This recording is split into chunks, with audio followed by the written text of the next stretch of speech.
So I want to talk about a topic that's very important to me, and that's why co-working spaces tend to fall into ruts.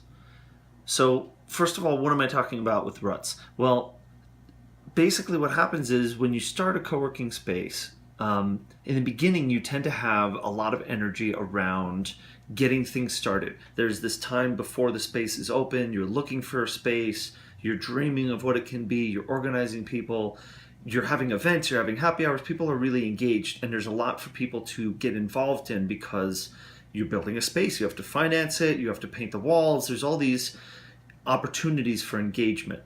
And the problem is, after you open the space, if your goal is to open a space, then after you open the space, then your job is to make sure that that space continues to operate. And that means that you make sure that you're getting members in, you make sure that the operations are running smoothly, you make sure that people constantly are sort of, having everything they need. But at that point, your job is to defend the status quo. Your job is to make sure that the space just keeps doing what it does every day. And you always want to make things better. You want to find ways to improve your processes. But generally speaking, your job is to keep things going. And the problem with that is that it doesn't give you a hell of a lot to be really excited about if you are organized around a mission of operating a space. And this is where we run into the problem. If things are running smoothly, then where do you find what makes you excited, right? If you walk into your space and the bills are getting paid because you have enough members and things are running pretty smoothly, then where do you go from here, right? And if things aren't going smoothly, then your job is to get them back to where they are running smoothly. But in either case, you just keep hitting this wall, which is, well, what I'm just kind of trying to get to is to make the space run well. And so this is where we run into a problem. So what I believe, and what I've proven to be true in what I've seen and what I've been able to develop in some instances, is that what we need is a different way of framing why we're doing what we're doing. So if you're in this mindset of, I'm in a business of running and operating a space, and we just want to make sure that the space is doing really great, then we're going to run into this problem. So let's move out of that space and think of things a little bit differently. So if we think about, why did we get into this in the first place? Why did you decide to open a new space? Let's think about the root of that, get to the core why, that bigger ambition, and see if we can maybe go after something that's a little bit more there.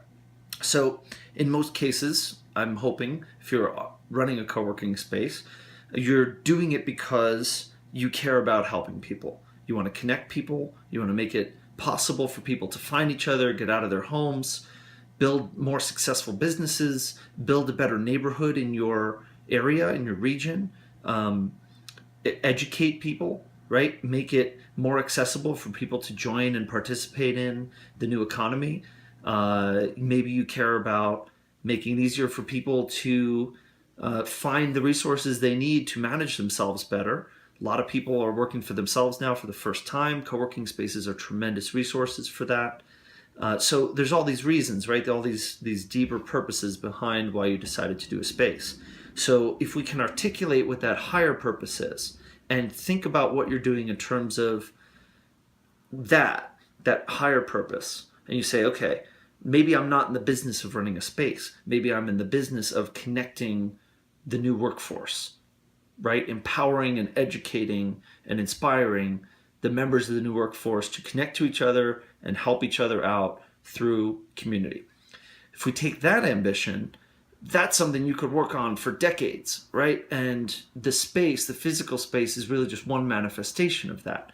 And so if you can focus on that ambition and then say, okay, how can we be doing better at achieving this ambition? How can we be doing more? Then if your space is succeeding, then you can still be going after doing a better job at getting after some of these metrics, right?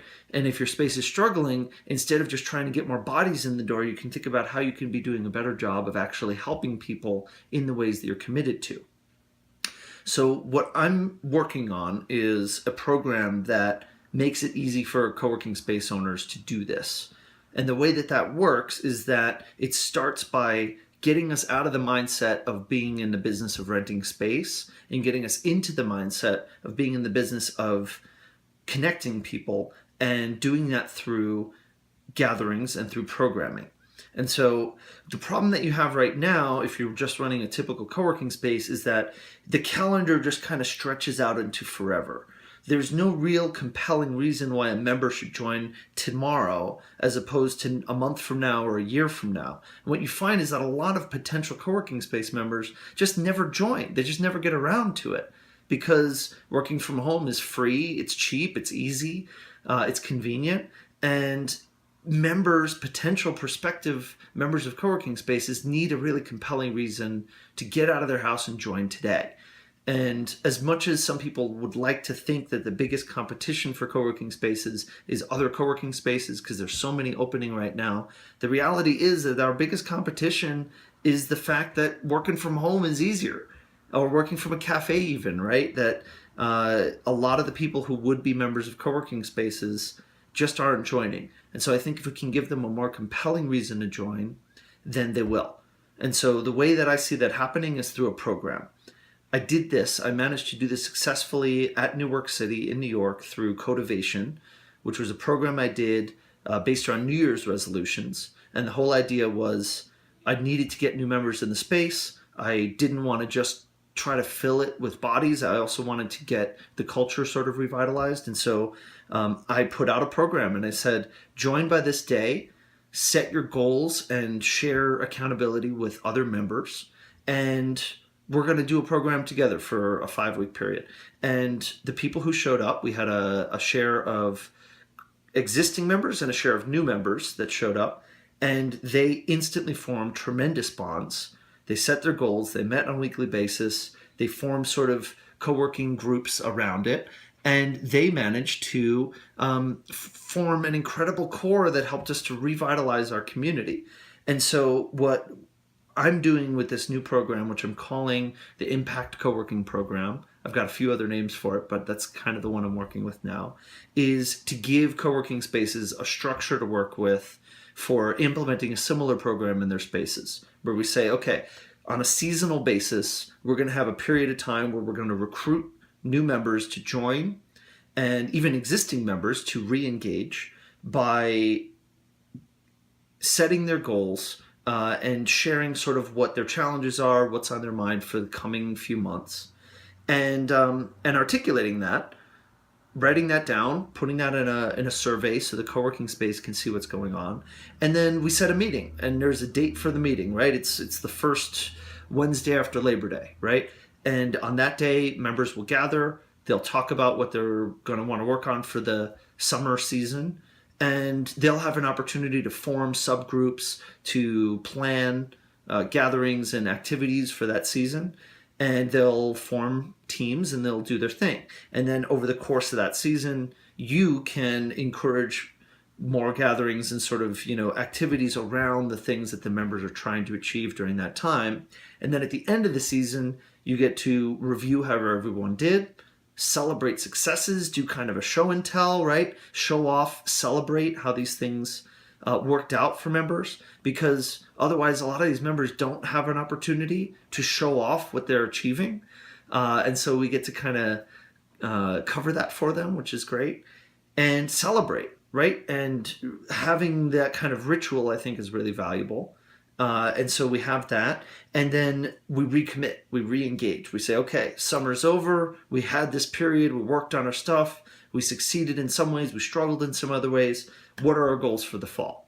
And then this is a point where members can choose to re-engage. This is a point where new members can join in, and people can set new goals based on what their previous experiences were. And that leads you right into September, which is a big time for recruiting new members. And so that program is basically what I'm working on implementing with a few of my partners now. And if you're interested, I'd love to see if you would like to implement something similar in your space. So if you'd like to discuss, shoot an email to me. My email is tony@nwc.co. You can find out more about our programs and what we're working on in general at nwc.co.